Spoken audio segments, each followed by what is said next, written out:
ربنا اجعلنا في قلوبنا فهما للمؤمنين الصالحين وبارك وعلمنا ما علمنا منا سبحانك لا علم لنا الا ما علمتنا انك انت العليم الحكيم اللهم صل على سيدنا محمد النبي القلوب ودوائها وعافية الابدان وشفائها ونور الاضراريها وفتنة البشرية وعلى اله وصحبه وسلم واخر دعوانا الحمد لله رب العالمين.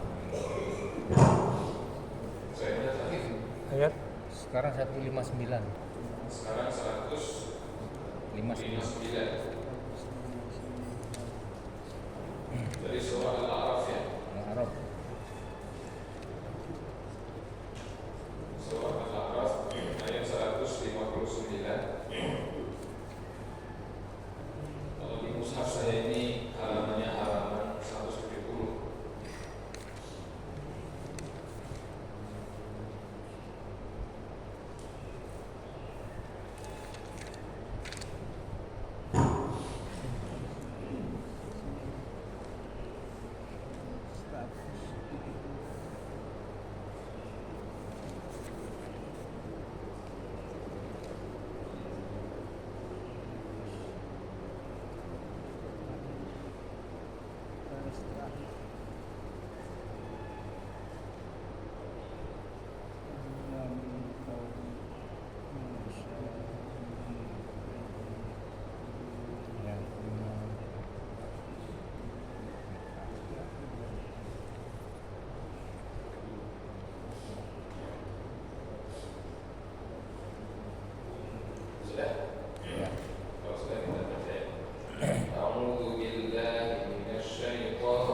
yang memberi petunjuk bil haqqi dengan kebenaran, wa bihi ya'dilun, dan dengan kebenaran itulah ya'diluna mereka berbuat keadilan. Jamaah yang dirahmati Allah Subhanahu wa taala, pada ayat yang lalu Allah Subhanahu wa taala telah menerangkan kepada kita tentang salah satu hal yang diminta oleh Allah untuk dilakukan oleh umat-umat terdahulu adalah apabila mereka bertemu dengan Nabi akhir zaman, mereka harus beriman kepada Nabi akhir zaman itu. Kalau Allah menunjukkan sifat Nabi akhir zaman itu, di antaranya adalah sebagai seseorang yang ummi, yang berasal dari Mekah. Kemudian sang Nabi ini akan melepaskan beban-beban yang belenggu umat-umat yang terdahulu daripada perkara-perkara syariat yang berat. Wabil khusus memang hal ini diturunkan oleh Allah Subhanahu wa taala urutan ayatnya setelah Allah menceritakan tentang sebagai kisah kaum Nabi Musa atau umat Yahudi. Karena salah satu pihak yang paling keras di dalam memerangi agama Allah ini adalah kaum Yahudi. Tetapi apakah semua umat Yahudi itu demikian keras, kemudian sesat?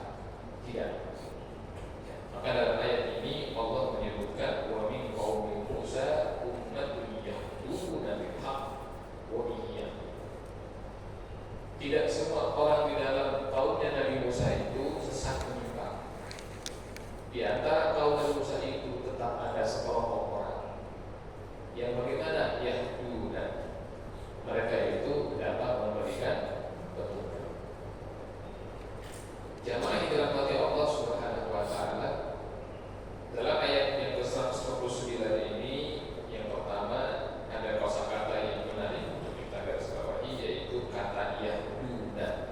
Kata yahduna itu diambil dari kata hada yahdi, yang artinya memberi petunjuk atau menunjukkan jalan. Nanti akar kata hada yahdi ini memiliki keterkaitan yang sangat erat dengan kata lain, yaitu hidayah. Hidayah, petunjuk.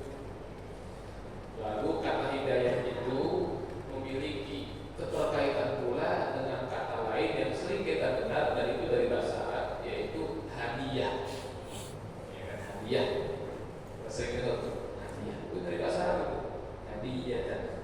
Ya kan, kita kalau tahlil kalau doa tuh Allahumma ausil salam al-Qur'an al-Qur'an wa ma halalna wa ma sabbahna wa ma astaghfarna wa ma sallaina wa ala sayyidina Muhammadin hadiyatan minna, hadiyah minna wasilah wa rahmatan nazilah wa barakatan syamilah. Hadiah sering kita pakai bahasa ini. Nah, apa itu hidayah? Hidayah itu dapat diartikan sebagai petunjuk. Ya, petunjuk. Adapun hadiah adalah istilah untuk menunjukkan kepada sesuatu yang kita berikan secara sukarela tanpa ada paksaan. Tetapi contoh kita berikan hal itu kepada orang yang kita sukai, itu hadiah. Jadi ada unsur kesukaan, yang sukarela, tetapi ada unsur kesukaan. Hadiah. Ini hadiah related, gitu kan? Ada unsur kesukaan di situ. Beda sama hibah. Ya, kalau hibah itu nggak ada unsur kesukaan, itu tak masalah. Cuma karena kasihan, karena gitu kan? Iya. Atau punya motif tertentu, karena kan boleh diganti lagi, gitu kan? Hadiah itu diberikan atas dasar unsur kesukaan kita kepada seseorang. Secara teori tidak mungkin seseorang itu akan memberikan hadiah kepada orang yang dia benci, kecuali ada motif tersembunyi, dan itu bukan hadiah. Hidayah pun demikian. Hidayah itu adalah suatu petunjuk yang diberikan oleh Allah Subhanahu wa taala kepada orang yang dia kehendaki. Dalam tanda kutip boleh jadi termasuk yang dia sukai. Maka dari itu untuk mencapai hidayah, karena hidayah itu bagian daripada nikmat Allah, dan nikmat itu bisa bertambah, bisa berkurang, bisa jatuh, bisa ditahan, gitu kan, bisa diangkat. Maka menjadikan diri kita sebagai pribadi-pribadi yang disukai oleh Allah adalah cara yang paling baik untuk mengundang datangnya hidayah. Nah, di dalam ayat ini Allah menyebutkan bahwa di antara kaum Nabi Musa itu terdapat sekelompok orang yang yahduna, memberikan petunjuk. Maksudnya memberi petunjuk adalah menunjukkan jalan, bukan memberi dalam arti. Nah, nggak bisa seorang untuk memberikan petunjuk dalam arti dia memasukkan hidayah, itu nggak bisa. Paling jauh kita ini hanyalah menunjukkan saja, menunjukkan ini jalan yang benar. Adapun orang itu menerima hidayah atau tidak, kita tidak memiliki kewenangan untuk hal tersebut. Seperti firman Allah, innaka la tahdi man ahbabta walakin Allah yahdi man yasha. Innaka la tahdi man ahbabta, engkau tidak memberi petunjuk kepada orang yang engkau cintai, tetapi Allah yang memberikan petunjuk kepada orang yang Dia kehendaki. Kita hanya bisa memberikan jalannya saja, menunjukkan jalan. Nah, untuk dapat menjadi orang yang menjadi jalan datangnya petunjuk Allah kepada hamba-hamba Allah yang lain, tentu ada syarat. Syarat, karena tidak semua orang itu Allah berikan ma'udah, pertolongan dan kemudahan untuk menjadi sumber petunjuk bagi yang lain. Di sini syaratnya apa? Yang pertama, kalau kita lihat yahduna bil haqqi, ada huruf ba bi, bil haqqi, yahduna bil haqqi. Mereka memberikan petunjuk bil haqqi, dengan yang benar. Kalau diterjemahnya ini ya ada dengan, tapi ada dalam kurung, dengan dasar kebenaran katanya. Jadi seseorang yang ingin menjadikan dirinya mengambil bagian daripada hadis Nabi, kan ada Nabi bersabda, "Mandala ala khairin falahu mithlu ajri fa'ili." Siapa yang menunjukkan jalan kebenaran atau jalan kebaikan, maka dia mendapat pahala seperti pahala orang yang mengerjakan. Karena itu jalan dakwah menjadi salah satu jalan sampainya petunjuk Allah. Nah, siapa yang ingin mengambil keutamaan dari hadis itu, saya juga ingin jadi orang yang bisa mengajak orang pada kebaikan, maka syarat pertamanya apa? Bilhaq. Dia harus benar, dia harus hidup dalam kebenaran. Dan dalam penting dia melakoni jalan kebenaran itu dalam kehidupannya sehari-hari. Kalau tidak, maka apa yang dia sampaikan itu, kata Imam Ghazali, adalah hanya keluar dari lisan. Sesuatu yang hanya keluar dari lisan, tidak bersumber dari kelakuan, maka hanya akan berhenti di telinga mendengar. Jadi kalau masuk kanan keluar kiri, sempat masuk lagi gitu kan. Mereka kalau masuk kanan keluar lagi gitu kan. Tentu saja enggak. Nauzubillah. Yahduna bil haqq. Nah, kita bisa bayangkan betapa agungnya posisi dan kehidupan para nabi dan rasul. Karena sebagai pribadi-pribadi yang mengajak orang untuk mensucikan Allah, beribadah hanya kepada Allah, tulus ikhlas hanya untuk Allah, semua itu sudah mereka lakoni. Sudah luar biasa. Tidak ada satu perkara pun yang mereka sebutkan kecuali mereka lebih dulu mengerjakan. Dan tidak ada satu hal pun yang mereka larang kecuali mereka telah lebih dulu meninggalkan. Itu para nabi dan para rasul begitu. Bil haqq. Sehingga dengan hak itulah, dengan kebenaran itulah mereka hidup, dan kebenaran itulah yang mereka suarakan. Wa bihi ya'dilun, dan dengan yang hak itulah ya'dilun, mereka berlaku adil. Ini sifat kedua dari orang yang menjadi menyambung sampai ke hidayah Allah kepada para hamba adalah apa? Bersikap adil dalam kehidupan. Adil itu apa? Meletakkan sesuatu pada tempatnya. Itu adil. Itu adil.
Jika ada seorang meletakkan perintah makhluk lebih prioritas daripada perintah Allah, berarti sudah tidak pada tempatnya. Apalagi sampai menyembah makhluk, maka dia sudah menempatkan Allah pada tempat yang tidak selayaknya beliau. Ini sikap adil, ya. Wa syai'in fi mahallihi, meletakkan sesuatu pada tempat yang seharusnya, itu namanya adil. Orang kalau mau menjadi sumber datangnya atau wasilah datangnya hidayah Allah bagi hamba-hamba Allah, maka dia harus adil. Nah, sekarang mari kita lihat bagaimana Rasulullah Muhammad SAW. Apakah beliau itu menerapkan perilaku adil dalam kehidupan beliau? Sudah. Bahkan mungkin ini adalah salah satu contoh atau satu-satunya contoh manusia yang paling mampu berlaku adil. Itu Rasulullah Muhammad SAW. Makanya pernah dalam suatu ketika, itu kalau saya nggak salah setelah terjadinya perang Hunain, di mana kaum muslimin pada akhirnya memenangkan pertempuran dan mendapatkan banyak sekali harta ghanimah, ya, rampasan perang. Itu puluhan ribu ekor unta, itu luar biasa. Setelah selesai perang, maka Nabi membagikan harta rampasan tadi kepada pasukan Islam. Yang dibagi oleh Nabi itu pertama-tama adalah para pembesar orang Mekah yang masuk Islam, orang Quraisy, ya, termasuk Abu Sufyan, ya, itu dikasih banyak terus begitu. Sementara sahabat-sahabat Nabi yang senior itu belakangan, ya, apalagi orang Ansor, orang Muhajir itu dipikir dulu harta sekian banyak itu untuk orang-orang yang pembesar itu yang bermusuh Islam. Ketika itu para sahabat sebetulnya juga bertanya dalam hatinya, kenapa Nabi mengutamakan orang-orang yang bermusuh Islam itu? Padahal mereka orang kaya. Sementara kita kaum muslimin yang generasi awal, yang sejak awal berperang membela Rasulullah SAW itu kok terpinggirkan, tetapi mereka hanya menyimpan dalam hati saja. Lalu ditutup dengan kalimat-kalimat bahwa sudahlah kita percaya sama Rasul. Sampai berdiri satu orang berdiri, ya, dia datang kepada Rasul, lalu dia berkata, ya Rasulullah, adil, gitu. Wahai Rasul, berlaku adillah engkau. Nah, dia ngomong itu kepada Rasul. Wahai Rasul, berlaku adillah engkau, karena pembagian ini demi Allah, bukanlah pembagian yang adil. Nah, disitulah para sahabat mengatakan, saya lihat oleh Rasul itu bergerak kurang-kurang di pelipis dan di geraham karena marah. Kata dari ketika itu, kalau yang artinya kurang lebih, kalau saya tidak dianggap berlaku adil, maka siapa yang bisa adil di sini? Sahabat Umar langsung berdiri, dia kurus badan, kata dia, ya Rasulullah, saya penggal kepala orang munafik tadi, kata Nabi jangan. Dari dia nanti akan lahir generasi yang mendatangkan fitnah. Betul, iya.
disebutkan di dalam sebuah riwayat ada satu orang tokoh, saya rasa banyak yang kenal namanya, yaitu Abu Nawas, tahu ya?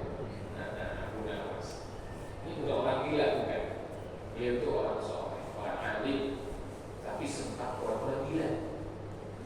Itu Abu Nawas. Sama kayak ada seorang syekh terkenal, saya tidak pasti sering kenal namanya, yaitu Syekh Bahlul. Ya, pernah dengar kata Bahlul? Kalau Bahlul lain. Kalau Bahlul pernah. Bahlul itu kan sekarang sering jadi bahan kata-kata mengesankan kalau Bahlul itu artinya maaf, bodoh. Bahlul ente katanya gitu kan, bodoh ente. Padahal Bahlul itu adalah nama salah satu waliullah. Bahlul, salah satu wali Allah. Syekh Bahlul itu nama waliullah. Tapi memang kelakuannya jaga, nyeleneh. Jadi orang semasa beliau itu kalau melihat anaknya berperilaku nyeleneh, gitu kan, sampai bapaknya bilang, wah lu boleh, gitu kan. Itu doa tuh, gak apa-apa nyeleneh, semoga jadi wali kan gitu. Bukan buat ngatain bodoh, nah. Makanya jangan bilang itu bahasa itu buat ngatain orang, ya kan? Wah lu lebih bodoh, jangan. Karena itu bukan buat ngatain orang, ya itu buat mendoakan anaknya. Kita lagi marah sama anak begitu, lagi marah sama cucu harus begitu. Asal orang soleh, nah itu marahnya. Jangan ada kurang ajar. Kalau yang setannya, Bapaknya setan. setan kan, apa katanya gitu kan?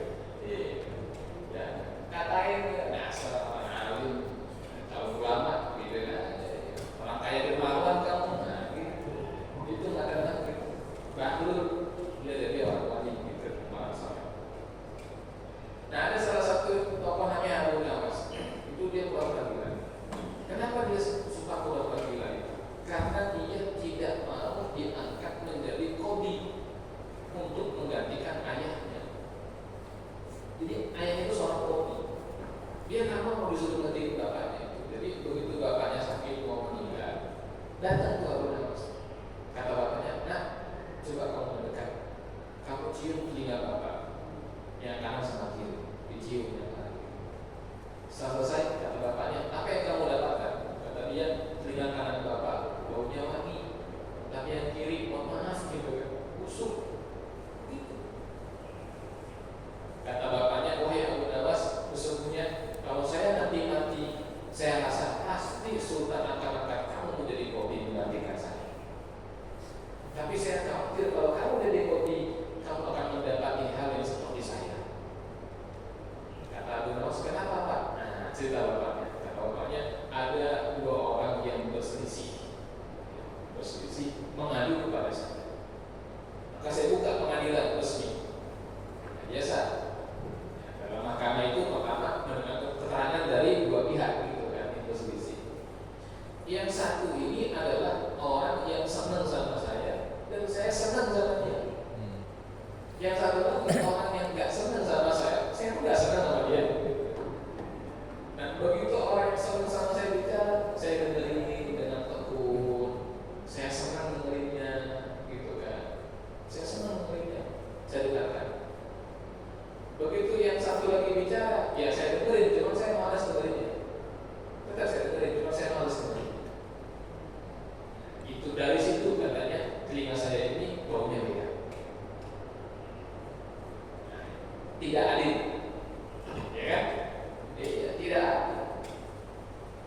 Walaupun didengarkan, tetapi suasana hati qadhi itu bisa mempengaruhi kesimpulan, betul atau tidak? Betul nggak? Suasana hati itu bisa mempengaruhi keputusan, bisa nggak? Ya. Ada seorang hakim, ya kan? Pagi-pagi dia ribut sama istrinya, bubruk, terus dia makan mimpin sidang, kira-kira ada pengaruhnya kan? Iya kan? Iya. Hakimnya masih kesel mimpin sidang. Begitu saksi dan tertib langsung, wah kamu begini, jadi luar biasa. Gak boleh. Nabi melarang seorang hakim yang lagi marah, yang lagi sedih untuk memimpin persidangan. Kenapa? Takut tidak adil, terpengaruh suasana.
langsung ya. Kalau bercanda, terjadi. Langsung jadi mantu. Makanya nanti di sini orang yang bermain peran, sedangkan sinetron, film. Kalau dia suami istri betul, kan ada tuh kadang-kadang kan suami istrinya beneran, terus di film juga sebagai suami istri.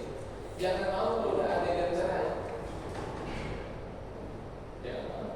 Karena cuma peran, pura-pura, ya tetap aja gitu. Jangan mau. Ya. Jadi kalau ada adegan cerai jangan mau. Ya kan? Di skip aja kalau jika ada cerai gitu kan. Gak usah ada kata keluar kata haram sih dalam adegan tersebut. Karena khawatir jadi. Ya. Nah, baik. Ini ayat yang ke-159. Sampai di sini ada pertanyaan dulu. Kalau ada saya persilakan. Nanti 160 kembali ke topik. Ada kembali saya. Assalamualaikum warahmatullahi wabarakatuh. Waalaikumsalam. Mengenai adil dengan zalim. Dulu pernah mengenai hak waris ya, atau sama harta yang masih orang tuanya hidup. Seandainya orang tua masih hidup, punya rezeki, terus dia bagi-bagi ke anak-anaknya. Terus orang tua tuh ngelihat, nih anaknya ini ekonomi bagus, ini enggak. Tapi orang tua tuh kan nggak tahu anak itu hasilnya bagus apa enggak, kan nggak tahu dari mana. Bisa jadi dia punya utang atau dari mana, kan bisa kredit. Terus yang susah, ada yang malas usaha kan, yang maunya enak aja gitu. Jadi pengen dapat enak aja, dia malas usaha gitu. Terus orang tua yang ngelihat ini, wah ini hidup susah, ini dibanyakin, oh, ini hidupnya enak, dikurangin. Padahal kan nggak tahu nih orang tua nih dapatnya dari mana. Itu termasuk zalim apa gimana? Soal pembagian nggak sama ya. Udah itu aja sementara. Assalamualaikum warahmatullahi wabarakatuh. Waalaikumsalam warahmatullahi wabarakatuh. Pendek tentang waris ya, seorang yang punya harta banyak, lalu dia membagikan harta kepada anak-anaknya, tidak menghukum waris. Ada yang banyak, ada yang sedikit. Ditimbang kepada misalnya yang ini susah, yang ini nggak susah, satu punya banyak, gitu kan. Yang ini sudah menikah sama orang kaya, jadi sedikit aja lah misalnya gitu kan. Ini zalim atau tidak? Pertanyaan bagus. Yang pertama, hukum waris itu bagaimana istilahnya? Seperti exit door, gitu aja. Hukum waris itu seperti pintu darurat atau jalan keluar terakhir. Para ulama mengatakan, kenapa Allah turunkan hukum waris itu? Di antara hikmahnya adalah untuk menjadi solusi ketika terjadi perselisihan. Berselisih ahli waris, ya udah pakai hukum waris saja kalau begitu. Jadi kalau tidak berselisih, maka boleh tidak dipakai dan lakukan, bukan dibuang, ya kan? Kan kita bukan membuang syariat, ya. Sebab tidak. Kalau mereka wajib pakai hukum waris, pakai gitu kan? Jadi hukum waris itu menjadi solusi alternatif ketika tidak ketemu kesepakatan di antara seluruh ahli waris. Misalnya seorang bapak ini punya anak 4, 2 laki, 2 perempuan. Bisa begitu. Si bapak pengennya harta ini dibagi 4 aja, atau dibagi 5 sama ibu gitu, sama istri. Nah, di antara kelima ahli waris itu 4 anak seorang istri, ada satu aja yang tak setuju dibagi rata, maka harus pakai hukum waris. Nggak bisa voting kan? Nggak bisa voting. Misalnya yang 4 mengatakan ya udah Pak kita bagi rata, istrinya anak pertama, anak kedua, anak ketiga sepakat. Anak keempat bilang enggak, hukum waris saja. Yang berarti data ibu sedikit banget gitu kan? Nah, ya udah karena ada satu orang yang begitu, berarti nggak sepakat. Barulah tuh pakai hukum waris. Tapi kalau dia sepakat untuk dibagi rata, bagi rata saja, nggak apa-apa. Dan ada perselisihan di situ. Tapi jika timbul perselisihan, maka baru kita pakai hukum waris. Kenapa demikian? Kenapa saya katakan tidak menjadi yang pertama dulu untuk pakai hukum waris? Boleh pakai kesepakatan dulu bersama di awal atau keputusan dari sang ayah. Jadi kalau bapaknya masih hidup kan dia bisa punya semangat juga gitu kan ya. Apa kuenya gitu kan fokus beberapa gitu bapaknya kan terserah. Tapi kalau udah meninggal, nah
dia ingin semua mendapat manfaat yang setimpal atau seimbang, atau dia membagi yang tidak rata itu menimbang kepada kemaslahatan, yang ini paling miskin tapi paling banyak urus orang tua, yang ini yang paling susah tapi ini paling soleh, paling baik, nah yang ini mah boros, ahli maksiat, kalau yang harta juga paling 2 bulan habis misalnya gitu.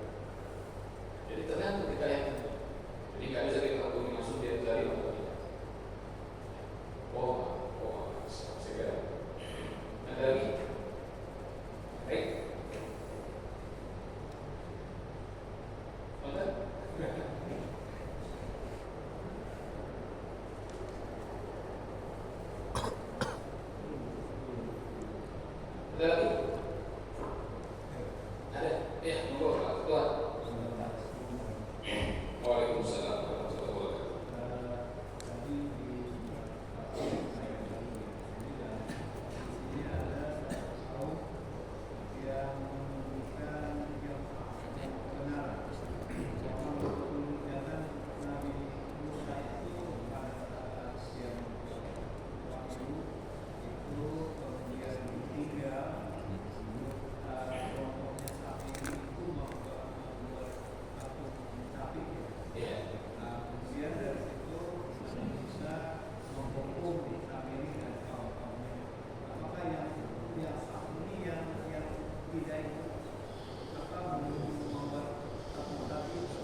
nggak jauh-jauh biasanya. Ada kalau ada orang bilang ada bibitnya, ada apa? Bibit. Walaupun Nabi Musa itu diasuh di keluarganya Firaun, ya kan? Orang itu